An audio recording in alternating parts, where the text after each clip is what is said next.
Hey everybody, this is herculespetix, founder, curator, docent, and gift shop employee of the herculespetix Academy of Comic Book Studies.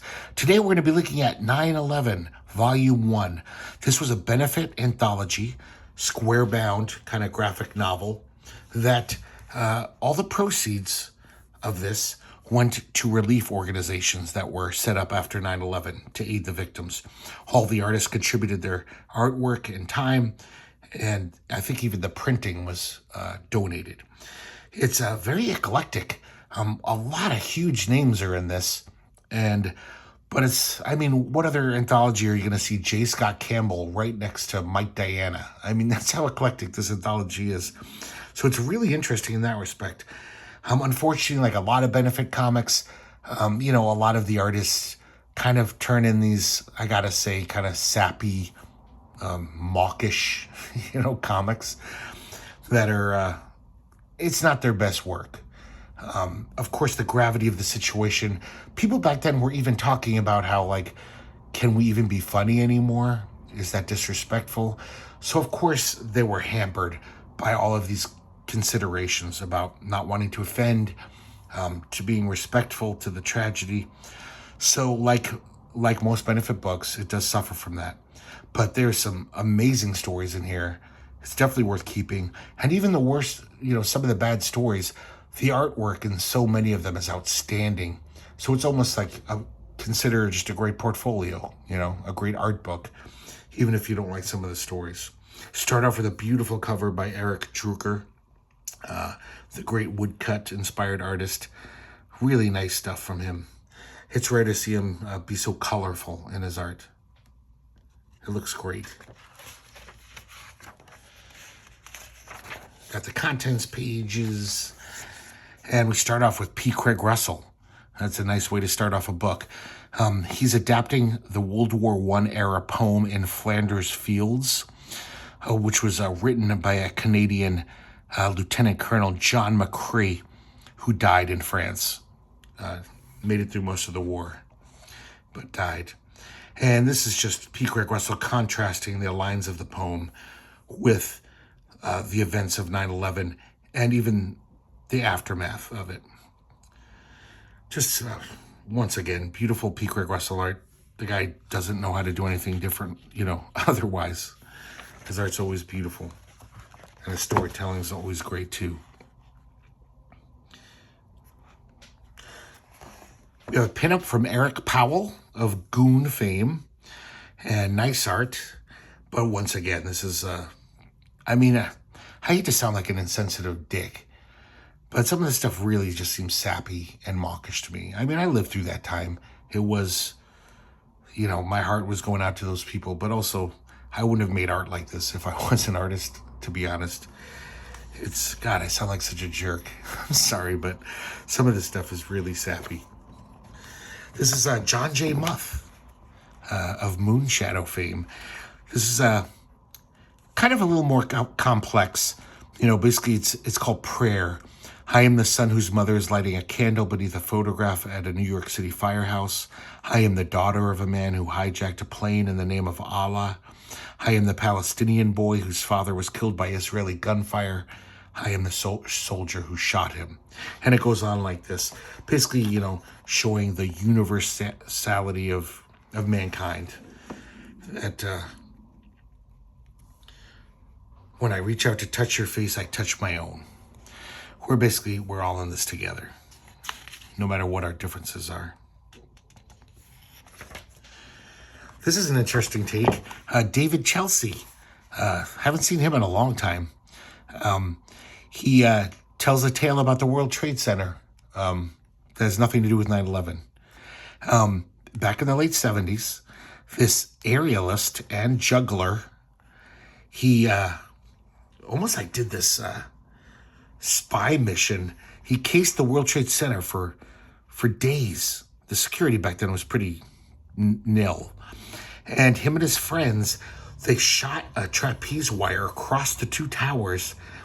And one morning, he came out and for like hours went back and forth on this trapeze wire and did all these tricks. people were spellbound. People on the pedestrians on the street were just all looking up. It was amazing. Finally, the cops got him down and they arrested him.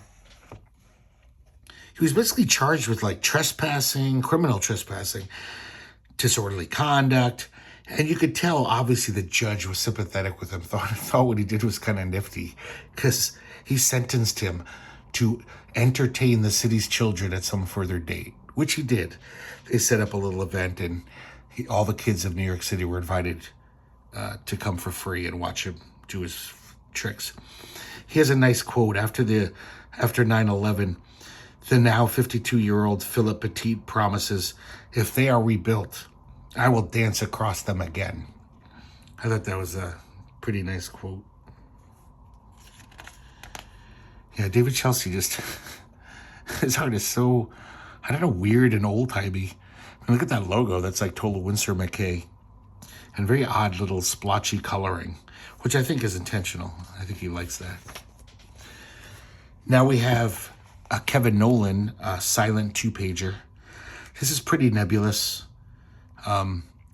Basically, after the trade centers fall, the sickly dog who's probably been running through the clouds of crap that were poisoning people shows up at this woman's doorstep. She takes him in and feeds him.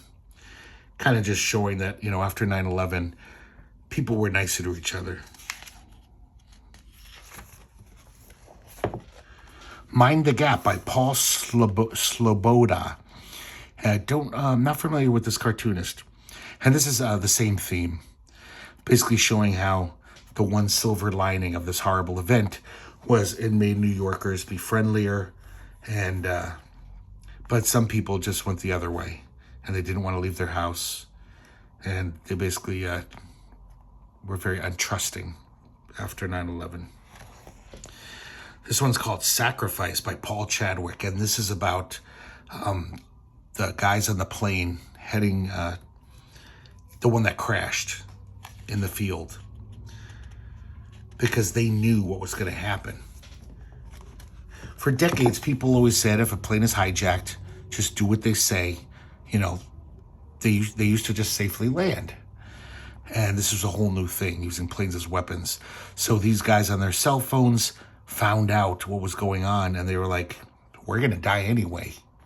They're going to crash us into something. So we might as well take these guys out. And the terrorists had box cutter knives. They had already stabbed someone and killed someone. But with seat cushions and whatever they could scrounge up, they attacked them. To this day, obviously, we don't know exactly how it went down, but it was just craziness. These guys basically weren't even necessarily that heroic. I mean, it was very heroic what they did to get the gumption and do it, but they were like, we're going to die anyway. But we can stop them from taking on a whole bunch of other people instead of just waiting to crash land. So I hope that doesn't offend someone. I wanted to qualify that. It was very heroic, obviously, but they were going to die anyway. So, but they figured they might as well save other people. Very perfunctory Paul Chadwick art as usual. 0 Degrees of Separation, written by Randy Stradley of Dark Horse Comics and drawn by Dave Gibbons. And this is like many of the stories in here. These are just people talking about their reaction to the event. Where they were when they saw it. So many stories like this in here. And I assume this is Randy Stradley's true account and Dave Gibbons is just drawing it.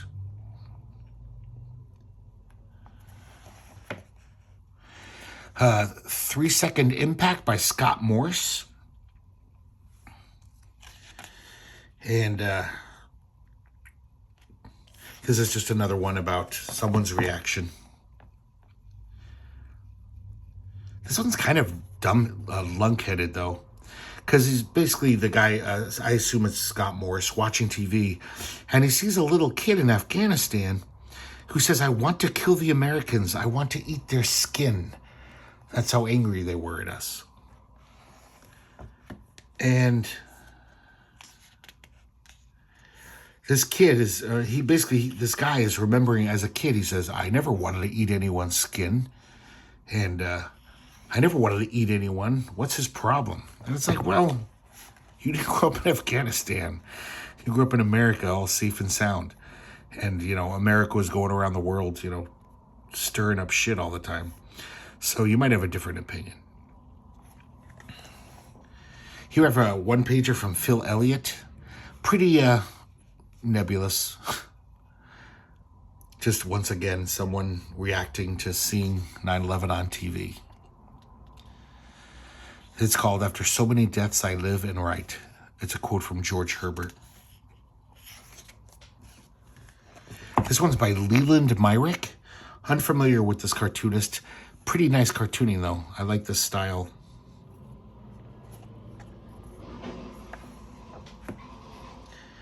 And I really have no idea what's going on here.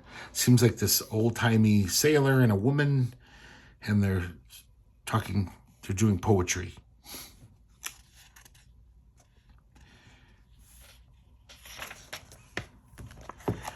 This is, what is this comic called? Please Stand By. And it's written by Jeff Loeb and drawn by J. Scott Campbell. We see a little kid watching cartoons. The show is interrupted by the news announcement of 9/11. When the mother sees it, she drops her laundry. She's in shock, and she hugs her daughter. And the little kid, the daughter, all she can think is, when are the cartoons going to come back on?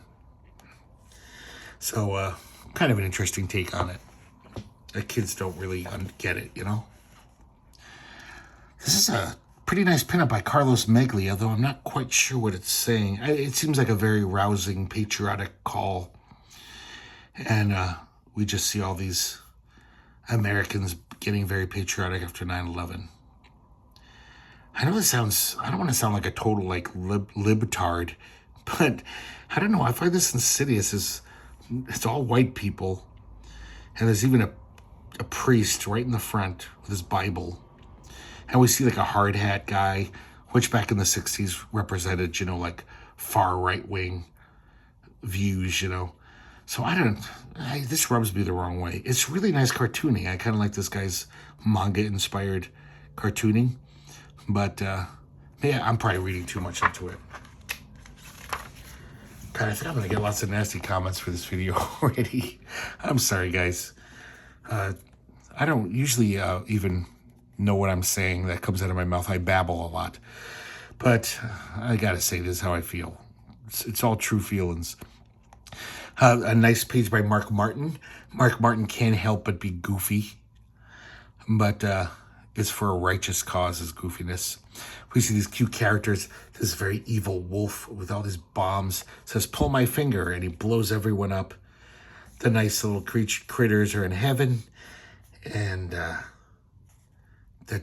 the bad wolf is in hell being tortured. And he's like, but I have a get into heaven free card for being a martyr. Kind of nice. Mark Martin just always does beautiful work. Beautiful colors. It's got a great style. This one's called Pop Grief by Doug Tennepill.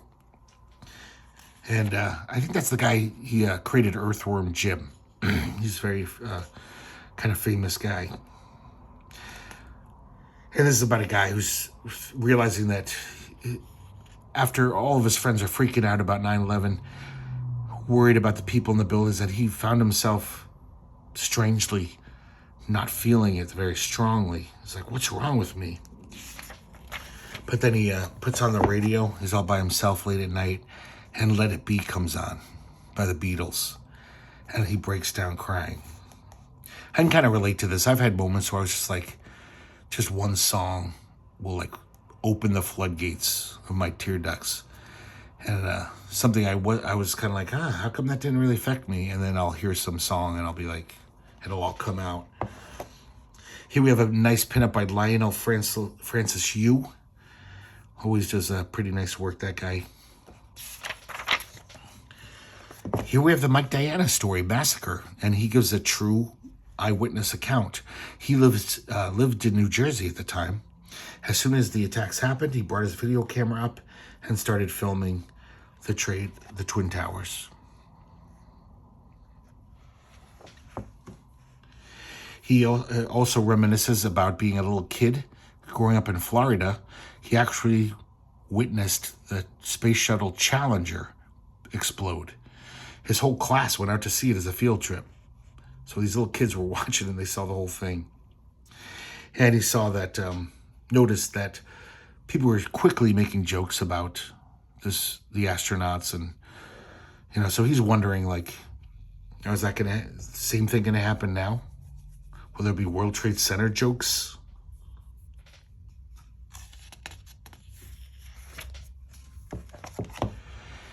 Here we have a story by Pablo Maiztegui.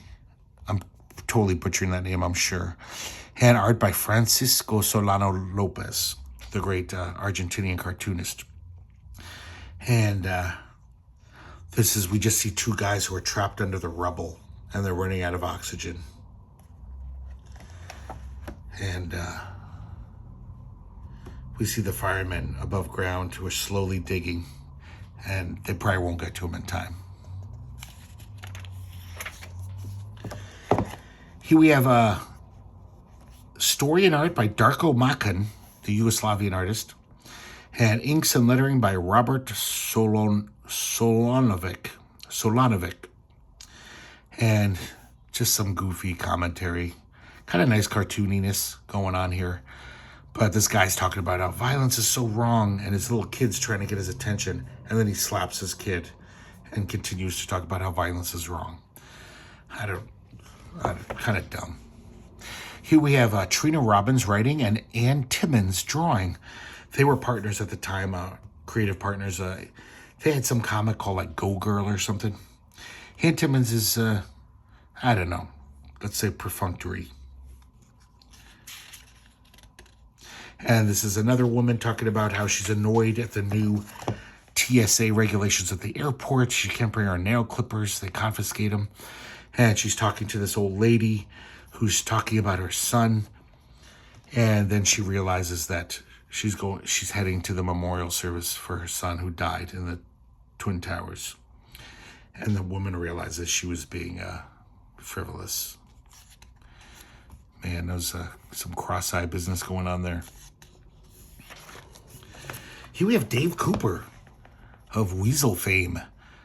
And it's called 9/12, 8:36 a.m. Beautiful Dave Cooper cartooning. And I think this is just another one of those appreciate what you have type things, where he spent the whole night awake and fretting, but then he looks over at his cat and his wife or girlfriend and he smiles, Here we have a strip by Terry Anderson. Not familiar with this guy, but looks pretty nice, this strip. And I assume they're English because they're talking about how there was towers in England, Sighthill, which was a housing development. And talking about how a lot of people from like Sudan, Rwanda, Iraq lived in these towers. They were refugees. And most of them were Muslim. And there was violence done against them by English people. And so he's wondering what's going to happen after 9/11. Here we have an excerpt from Flood by Eric Juker. I'm pretty sure this is a reprint, a little excerpt. And don't really see what it has to do necessarily with 9/11, but it is about, how the only way to fight, evil and violence is music and creativity. And then the earth is submerged in a flood, a great flood. If you've never read Flood by Eric Juker, please get it. Well, reading is maybe the wrong word, even though it's not, because there's no word balloons in it at all, or any words. But look at this art. It's gorgeous. It's a really nice silent graphic novel. Here we have Jim Valentino, and writing and drawing, and of Shadowhawk fame, her infamy. And he's basically associating the fear of, people felt after 9/11 with just being a teenager during the Vietnam era, and always thinking that you might have to go off to war and die. And any second, you might get drafted. It's also a plea for, not hating.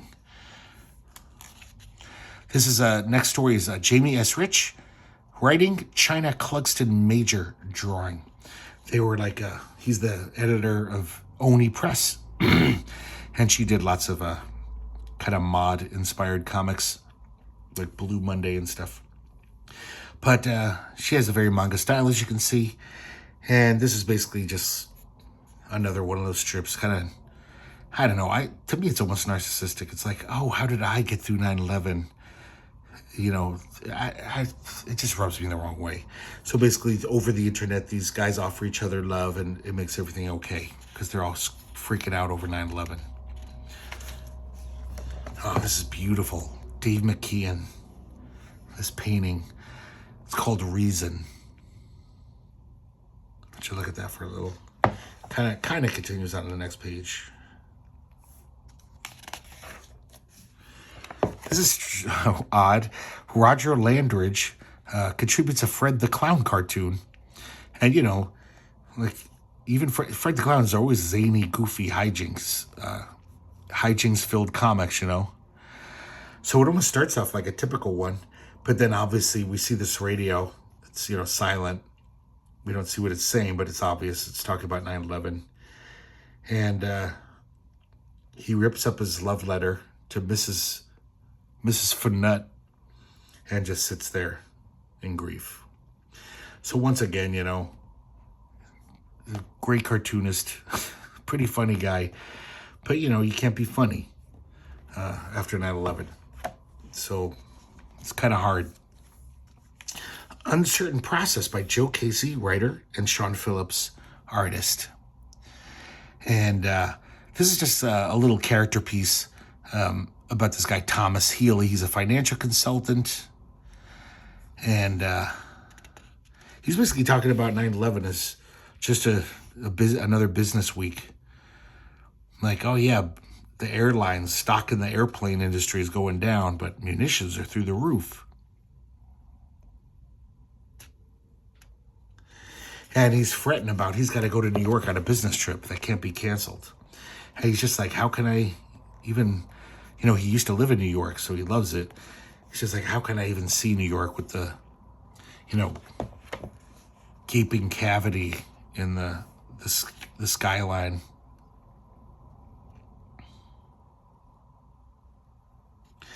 But he goes to New York, and his plane doesn't get hijacked or anything. This next one is a story by Bill Pressing. Story and art by Bill Pressing. Story and script by Nijo Phillip. And this is another basically true life hero type comic, showing a brave fireman rescuing this woman.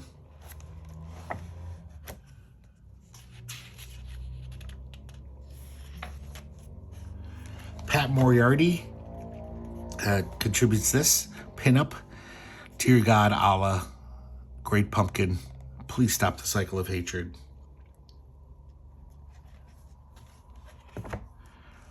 Here's a Dylan Harks page. Once again, a very kind of opaque strip.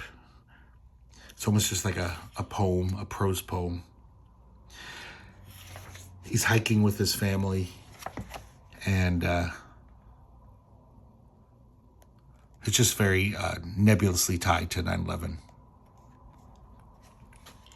Probably just because I'm an insensitive creep, I'm sure someone who's a little more profound than I am would get it. Be like, oh yeah, that's a really interesting statement on 9/11. Sunday Morning, story by Anthony Johnston, art by Mike Norton. I think Anthony Johnston did a lot of stuff for Avatar. In fact, I'm almost sure of it. And this is another one that's, I don't know. This woman's walking and everyone, the ghosts of people who had died in 9/11 are walking with her, but they fade away slowly. And then she ends up in a church lighting a candle and crying. This next one's Layla Lawler. She's pretty good. I never seen her before. I like these interesting color choices, and it's pretty nice art. And this is kind of another one that's almost like a prose poem talking about mountains and how eventually they'll all turn into dust. And, you know, the World Trade Center at one time seemed so inviolable, like it would be there forever. But eventually, you know, everything has to crumble. And, but it doesn't cease to be. It just changes into something else, which I guess happened. They made that Freedom Plaza building. Frank Miller. I'm sick of flags. I'm sick of God. I've seen the power of faith. That looks like Frank Miller made this in like 5 minutes. Very Frank Miller-ish, and it's, I don't know, kind of intense. This guy is named Peter Pachumis.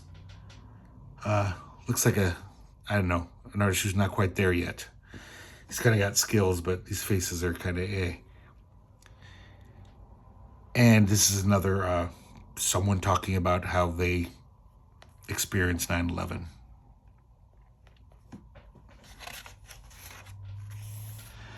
The Patriot by John Paul Leon. Late lamented great cartoonist. One of the great comic artists of the mainstream, I would say, for the past 20 years. And I'm not quite sure about this one. This guy pulls up, he sees a flag on some guy's car, and he takes off the flag. I don't really get it. What's Important? Written by Steve Darnell and drawn by Hilary Barta. Once again, Hilary Barta, you know, it's just basically a funny artist. So how do you make this funny? And he basically, it's almost like a little mad article. What's important? The big game, the latest fashions, other people's private lives. So he's just using this as like, oh, I can draw a funny drawing.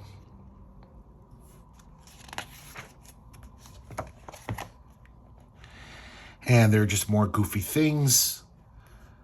The who's stronger debate, Folk or Garlic. Rush hour traffic. Our last argument. Compared to a person's life, nothing is really so important. And we see this arguing couple watching 9/11 and the news and realizing that they were just being silly by squabbling. This next one is by Lori Ross. So many cartoonists in here. I have no idea who they are. Never heard of them. Never seen them before. But they're all pretty decent. There's a woman who I guess lived through, she was in Washington, D.C. at the time. And even though she didn't see the attack of the Pentagon, she was trying to commute to work and all the tribulations of that day. This is pretty impressive, though. I kind of like this weird, all the words of people's questions of that day. Like, what happened to the missing workers, blah, blah, blah. It all turns into this, like, cloud, a fog. Like, it must have taken her a long time. It's pretty neat looking. Pretty good idea. This is The Sky Was So Blue That Day by Enrico Casarosa. Let me double check on that. Yes, Casarosa. I like this guy's cutesy cartooning. I don't know, I see actually like some Mobius in here. Even though the faces obviously are, this guy's probably very manga inspired, you know. And this is just like it looks like some sci-fi thing, but this little girl is looking at these towers and they're burning, and all these other weird creatures come up, and sentient creatures, and they hold hands and everything's okay. So once again, kind of sappy, but I really enjoy this guy's cartooning. I probably really would if I was a little kid. This guy should draw for children's books. I'm sorry, it's not done. And then these crystal towers grow, from their mind meld. And there you go. It's maybe even more sappy. This one I have to look up. I can't even read this signature. Let me see who this guy is. This is Istvan Banyai. Don't really get it. Very interesting art style, though. I'd be very curious to see more of this guy. Oh, man, this is beautiful. The next one. Shoes by William Stout. God, William Stout is such a perfect cartoonist. Look at this. God, so good. And it's just about when William Stout's talking about when he was in Zagreb, Yugoslavia, for his film work in like 1980. This taxi cab driver picked him up, pegged him as an American, and reminisced about after World War II how the Americans came and brought shoes for all the children and food, because none of the kids had shoes after the war, and they definitely didn't have food. And all the Americans were smiling and kind. And ever since then, he's loved Americans, this guy. And he starts crying. He says, "I never forget. I love Americans." And he refused to take William Stout's fare even. He said, "No, you not pay." And this is basically an ad for Care USA. That was the group of Americans that brought shoes to kids in World War II. It's still in existence, bringing relief and the best face and spirit of America to people in need around the world. So I like how he uses his contribution also to benefit a worthy cause. And also give us some fucking beautiful cartooning. God. Kind of weird here. That looks so John Severin there.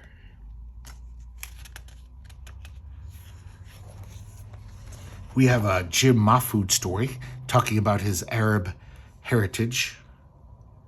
And, his experiencing prejudice due to that. And basically him just talking about the prejudice against Arabs, even before 9/11. So, of course, he's very worried about there's going to be some horrible backlash against Arabic Americans.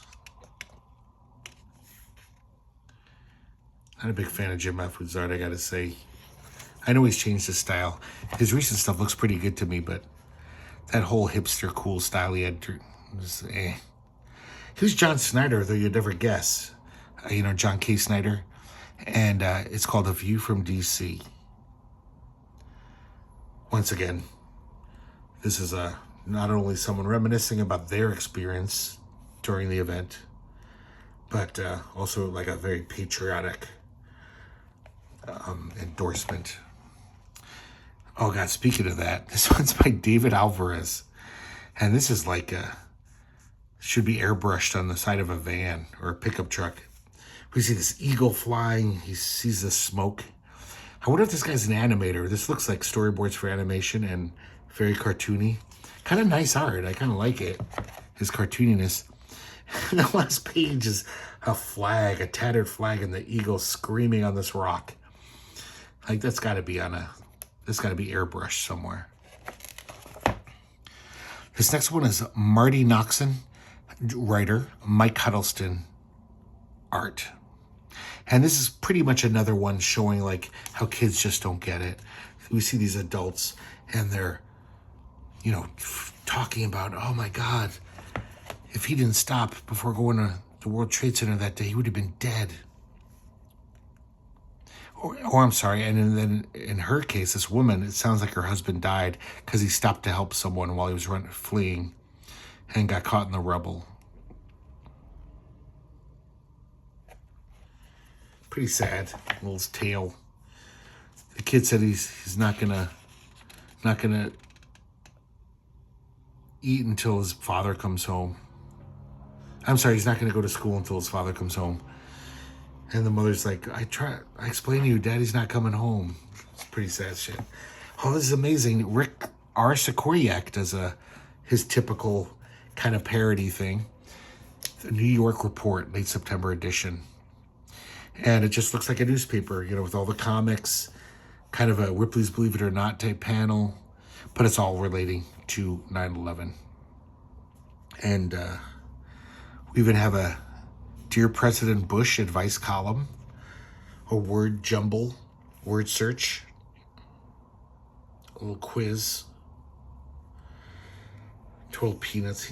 Our Squarex so good at this. We see is for better or for worse parody. And of course, Kathy.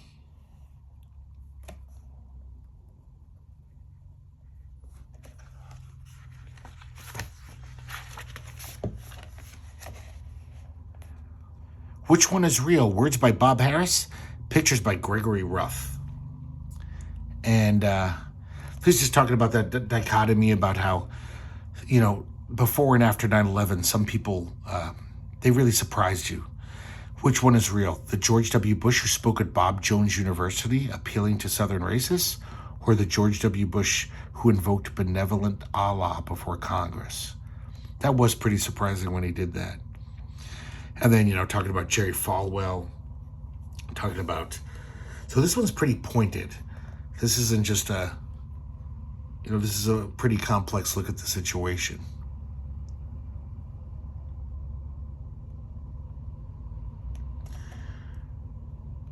All of it is real. Good and bad, all of it. God bless America and God help us all. It's a pretty interesting one. And here we have this artist named Liniers, maybe French. And just it's kind of like just a gag. Really like this guy's art, though. I would love to see more by him. Here we have Brian Talbot, the great English cartoonist of Luther Arkwright fame. And once again, he's just talking about his experience, how he couldn't fly to New York to go to this, or to Washington, D.C., I should say, to go to a comic convention because of the lockdown on flights. And then he puts in a little Woody Allen quote. Basically, he's stymied by what to do about the situation. And he's like, just make good entertainment. Trying to help people feel better. This is written by Brian McDonald and drawn by Brian O'Connell. And I know I've seen these guys before, and I think I've on one of these videos. I can't remember where, but I don't remember this guy being such a good artist. This art is really beautiful. It's really nice. I'm curious to see if who drew what, because it just says story and art. So I don't know if they split the duties or if one's the writer, one's the artist.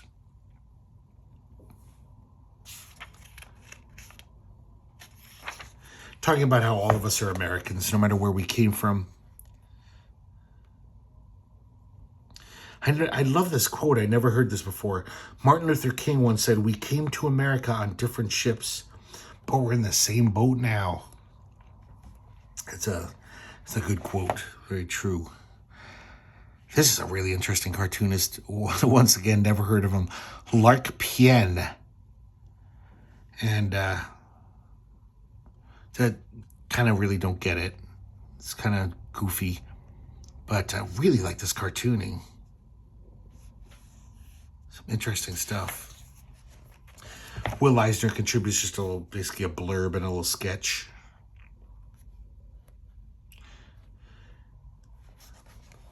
Oh, a really nice Peter Kuper pinup. Looks like it could have been the cover of the New Yorker or something around that time. This is Whitman's Dream by Alcatena. And I believe this is a Walt Whitman.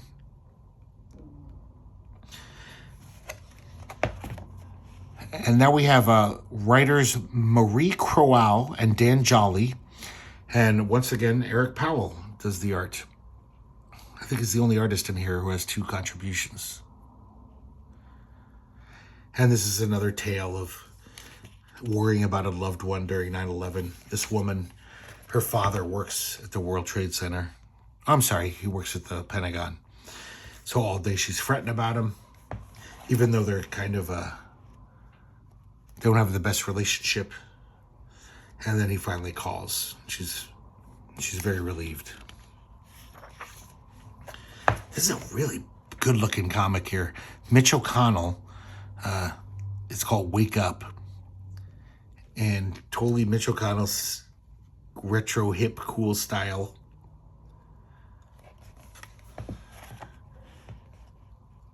And just pretty bizarre, almost like a psychedelic comic. But at the end, someone calls up someone else and says, I love you. So, not much of a message. When They Sound That All Clear. This is written by Stephen Walsh, illustrated by Guy Davis. Guy Davis doing his, definitely Guy Davis style. It's very recognizable. And this is another one that's just a kind of maudlin little strip. Tommy Lee Edwards and Melissa Edwards collaborate on this one. I think Melissa Edwards helped with the writing. Oh no, she just did the colors. Tommy Lee Edwards wrote and drew this. Another one about how kids really don't get it. This kid's looking at the footage and he thinks it's a Godzilla movie. This next one's by Myra Friedman. And it's a quote from Jeremiah from the Bible. And interesting art. Really like this style. But, you know, it's just a little, whatever, Bible quote. And she's kind of connecting it to the events of 9/11 in a poetic way. Aaron Rainier, Just Answer the Phone. Once again, another story about people being worried about their loved ones during that day. I don't know about this one. Not so great. This is Humberto Ramos, the superhero artist. And this is just a little bit of history about the 2 giant Buddha statues that stood in Afghanistan. And how they survived over the years and millennia, but they were slowly destroyed, and they were completely demolished in 2001 by the Islamic forces in charge. So this is just, I don't know what he's trying to say, basically just like, yeah, those Muslims are really bad. So Sam Henderson, once again, what is Sam Henderson going to do? All that guy knows how to do is funny gags. Los Angeles, September 10th, 2001, the night before. And he's experiencing earthquakes for the first time. So he keeps getting calls in the middle of the night. People are like, hey, are you okay? It's like, yeah. It didn't hurt me. And then he gets fed up. And people keep calling him in the middle of the night. He's like, yeah, it was a freaking earthquake. Thanks for your concern. Stop calling me. And then the next morning he wakes up, sees the 9/11 attack, and he calls up the person and says, sorry, I yelled at you. So obviously Sam Henderson not putting his best foot forward, his funny foot forward, because, you know, it was hard to. What are you going to do? Scenes from an Airport, story Jason Hall, pictures by Todd Herman. And this is about the people being stranded in airports and how people come together in a time of crisis and everyone's being all friendly to each other. Dawn Brown, Last Rites, First Heroes.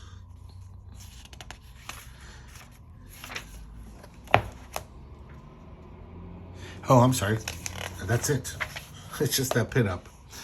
Open your hearts and let their spirit and life keep you going. This is some judge by Reverend Michael Judge. Pretty good art. Nice painting. This next one we have, I don't know what this one's called, but it's writer Brian Pulido of Lady Death fame, penciler Ivan Rice, and inker Joe Pimentel. And this is another one about anti-Muslim violence in America and how it's a bad thing, obviously. This next one's Fabian Nicezia writing, Cliff Richards penciling. I assume not the musician. Another one of just people talking about how it affected them.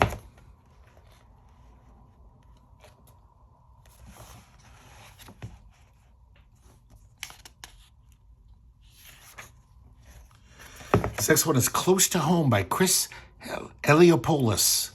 I think that guy is like the letterer on Savage Dragon for like 250 issues or something. But he's also a cartoonist.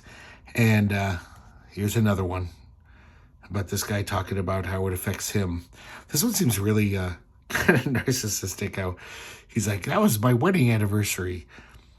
And kind of ruined it.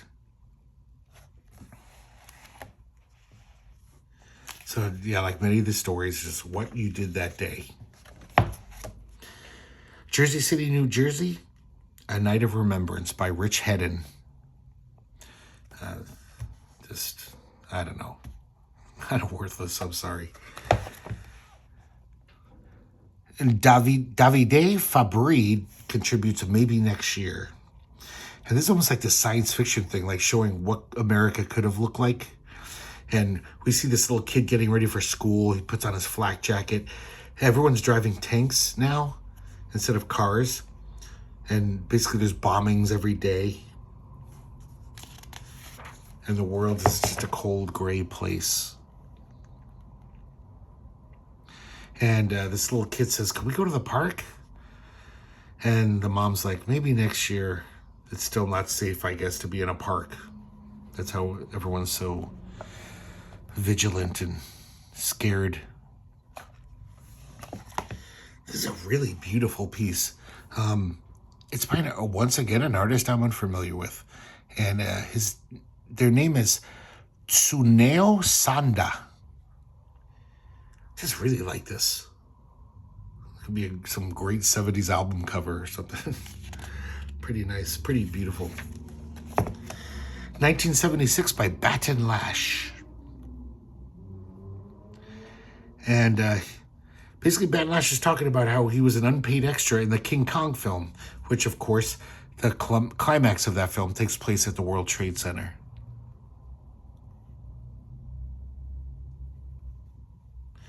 And he's reminiscing about, it was right around the bicentennial. And how him and his friends at the time thought it was so irrelevant and kitschy, patriotism.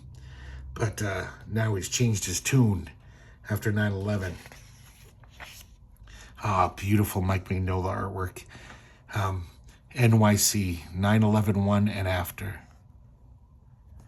And, this is a kind of very typical, just showing the heroes of the day, the firemen, the doctors, the nurses, the EMTs.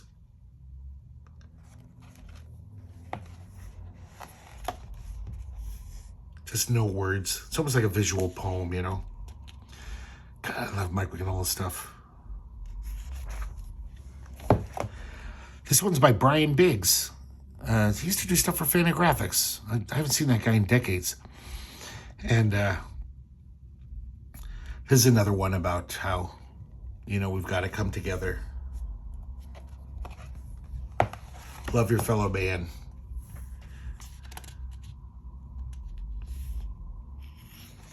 Kind of nice cartooning, though. I like it. Here's another weird one where Robert Smigel, the great comedy writer for like Saturday Night Live and many other things, and art by Michael Kupperman. And what do these guys do for this anthology? It's called TV Exec Visits Ground Zero. And we see this guy, how he's just like, wow, man, compared to these guys, what I do is so trivial.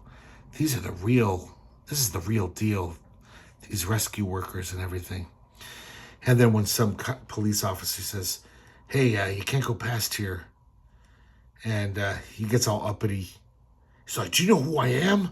I greenlit Jag. But then he goes right back to thinking, what I do is trivial. These guys are the real heroes. But on the surface, he's still a typical asshole TV executive. This is written by Art Brooks and Really nice art by Daniel Acuna. I guess one of the better superhero artists, I think, to come out of the mainstream in the past 20 years. I haven't read much of his stuff, but I like his style. It's pretty cool, good. And it's about a psychiatrist and just him dealing with all the people who went through 9/11, the firemen, people who lost loved ones.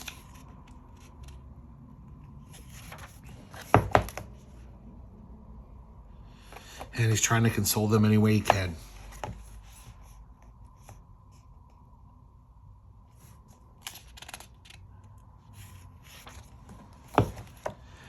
This next one is Kelly Strom, who I'm pretty sure I've seen their work at some point, but I can't remember where. But I really like it. It almost reminds me of that like Eric Drucker school. Maybe because it is like mostly, no word balloons and very detailed art, even though it's a different style. In Dreams Calling You, Searching the City Streets. It's really nice art. She's floating amidst the rubble. And I think she's obviously talking about someone who died. Finding you only in dreams. Alex Maleev contributes a really nice pinup. He's another one of those mainstream superhero comic artists that I think has a really interesting style. Look at this, some really nice stuff. Really interesting, like just expressive style. Looks like he's just using the ink brush like a knife. He's just cutting into the page. Very almost abstract. Here's a little illustrated prose story from Dean Motter, Before the Fall. And just talking about being a New Yorker, loving living there. Some pretty nice drawings. Dean Motter can be really bad sometimes. This is some nice work.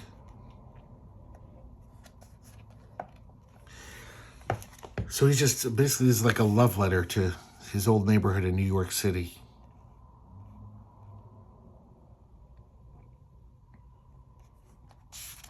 But things change after 9/11. This one's written by Tom DeFalco, penciled by Kelly Yates, and inked by Rick Ketchum. I'm going to just check really quick on the contents page here, if I got that right.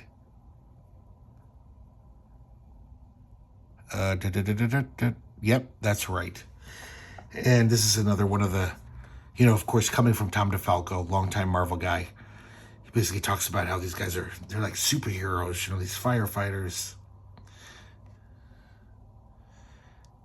They weren't bombarded by radiation. They didn't arise from the mud.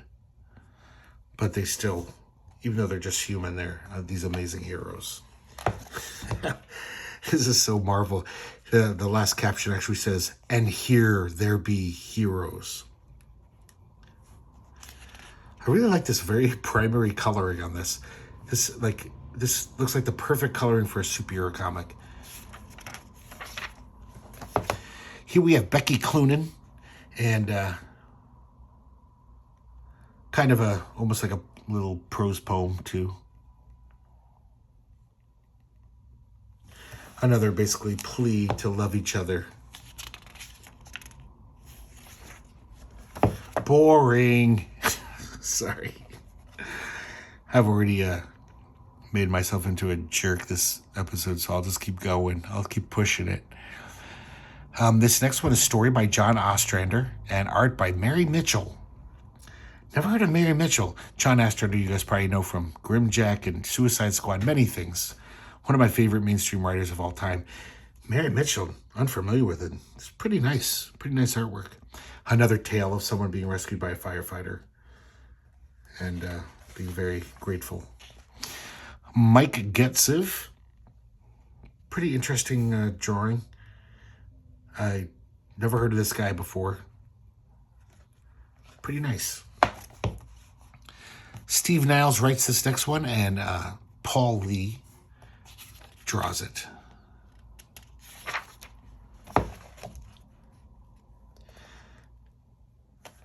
I think I've already been overly synopsizing these stories because they're almost all the same. This is another hero one. Gratitude to the heroes of the day. Yet another one, Ordinary Heroes, written by longtime Marvel writer Roger Stern, drawn by Joe Orsack.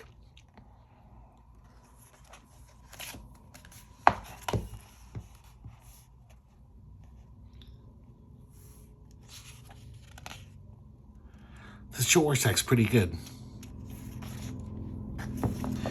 We have a page by Ben Stenbeck.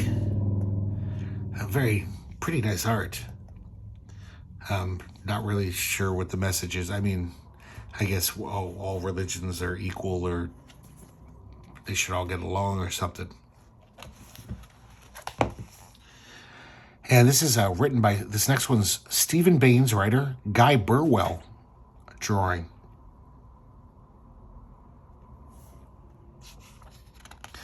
And this is almost like those little kid strips where this slacker-looking dude living out in Los Angeles really doesn't give a shit.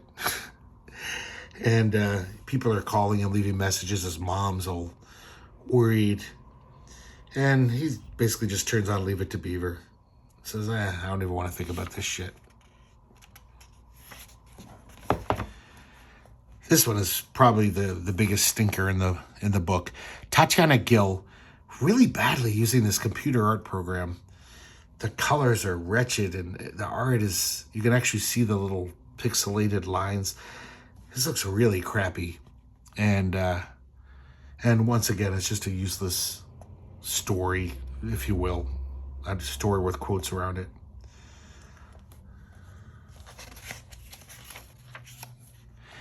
This next one's written by the Walking Dead team of Robert Kirkman and Tony Moore.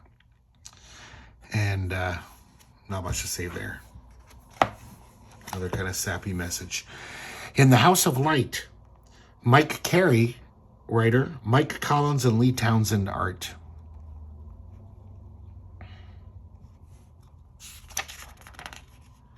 And here we got another what I did on the day of 9/11 and how it affected me. Mike Carey makes it a little more interesting by having these interesting dreams that he keeps having nightmares about it. Mike Carey's a good writer, but once again, hamstrung by the format of this anthology. Well, I shouldn't say that. That's not fair. Hamstrung just by the strong emotions in the air at the time and strong feelings. And it was hard to just do what you normally do. Just tell a good story, you know. Ron Boyd, and I think this is called Ayeka. Yeah, it is. And this is just another, basically this guy's talking about his Jewish faith, and he's a fireman. He gets inspiration from this story from the Torah. I kind of like this things. He just puts on his fireman's outfit and goes out to 9/11 and says, "Here I am." He's screaming at no one in particular. But I guess that's from this story in the Bible. That's what some guy told God.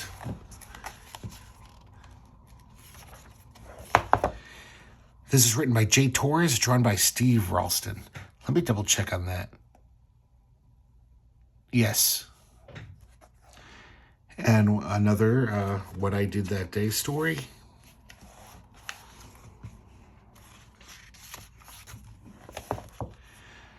Eric Kilkenny writing and Jim Hill drawing.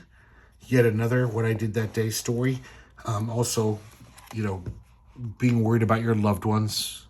This guy worked at the World Trade Center, called in sick that day, but his two best friends, they did work there. And he was like, oh my God, they're probably there. And it turns out they escaped in time and they're safe. This next one is really interesting. This guy, Mark Rosenthal.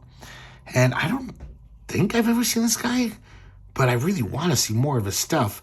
It looks like something that would be in Raw, you know? It's some nice stuff. And this guy gives us a little background about the situation in Afghanistan.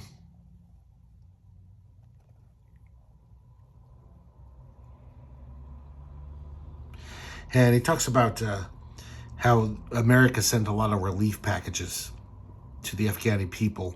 Of course, the Taliban didn't like it and would seize the packages, but it still got to the people who needed it. And this is basically him hoping that, that was the proudest he ever was of America. And he's hoping that's how we deal with this, the backlash,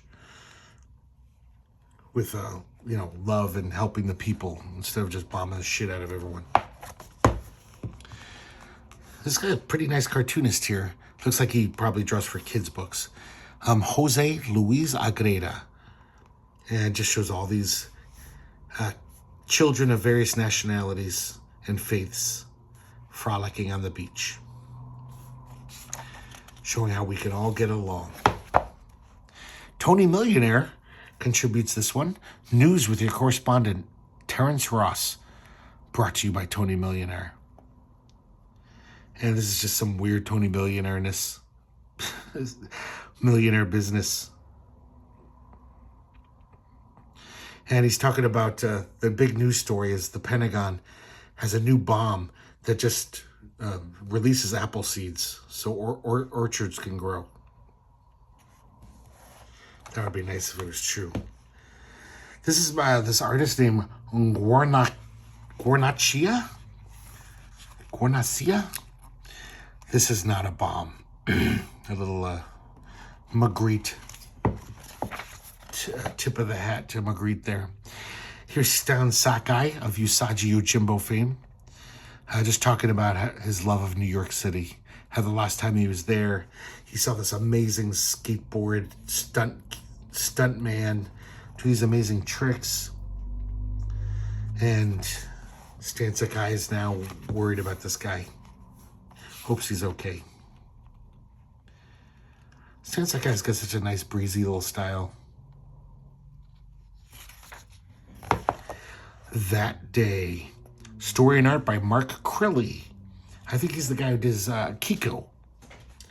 And this is just another kind of useless 2 pages. Al Davison of Spiral Cage fame. Ground Zero. A dream I had on September 9th, 2001. Hal Davison does a lot of dream comics. And, I really like his art. He just keeps getting better over the years. And it's a dream, so, it is what it is. But just a nice looking 2 pages, I think. Oh, 3 pages, sorry.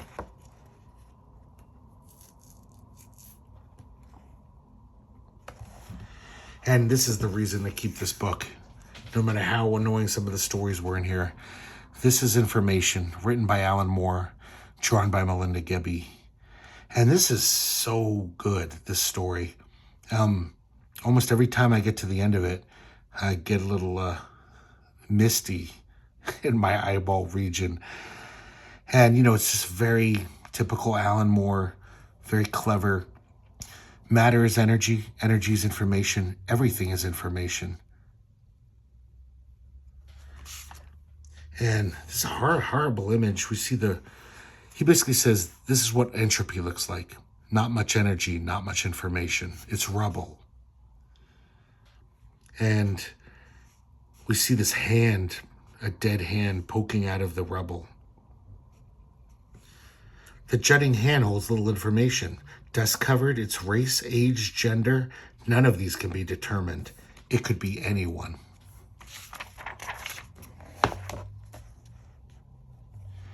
And then, I can't read the whole story to you, I wish I could, but in typical Alan Moore fashion, he just ties in all these other things very cleverly and beautifully. And Melinda Gebbie draws this great stuff, bouncing back between random things and the events of 9/11.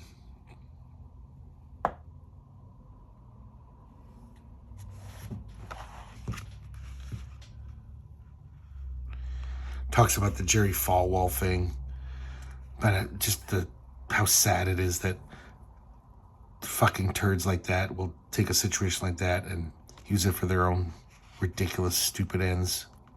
Talks about the Crusades. And basically Alan Moore is just hoping it doesn't lead to that.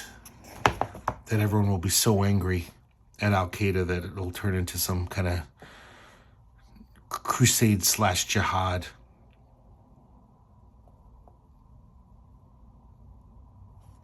Of course, ties in some Northampton history, some family history. It's just all over the place. It's almost like his novel, Jerusalem. It's just like in 4 pages. He tries to talk about everything in the universe.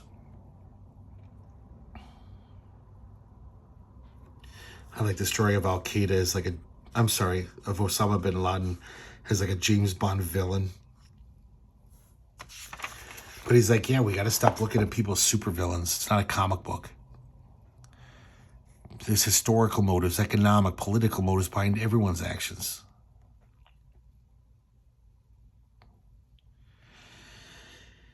And at the end, he says, with all due respect, with all sympathy, with all love, some of us cannot make that choice.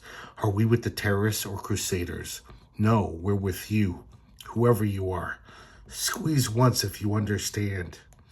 This is information. Yeah, I fucking got all misty again. Dedicated to the memory of Jim Osborne, the great underground cartoonist. But yeah, every time I read this story, it hits me hard. Just one of the great comic stories I think ever written.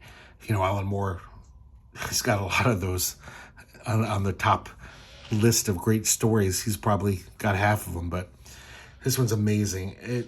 I don't know if it's ever been reprinted, so until I get another edition, I will definitely be keeping this 9/11 anthology. And then we have a really nice Renee French pinup. Like most of Renee French's stuff, very nebulous and almost confusing, but it's fucking beautiful. And that's it for 9/11. Sorry it was such a long video, guys, but there was a lot to go through. I should say 9/11 Volume 1. There's, of course, a Volume 2 to this with a lot of all-star artists, too. But I think that was made more for Marvel DC. It seems like Chaos Comics, Dark Horse, and another small publisher called this one. That's why there's so many like guys like Mike Diana in it. And, you know, the guys from Avatar. But I haven't read that other one. I'd like to. It has a beautiful Alex Ross cover. I know that. So I hope you enjoyed looking at it. I hope my statements weren't too out of line. I do have a problem of just saying what I feel, even when I should censor myself or edit myself. But I'm sorry, that's how I feel. And hope you enjoyed it. And hope to see you next time here at the Herculespetix Academy of Comic Book Studies.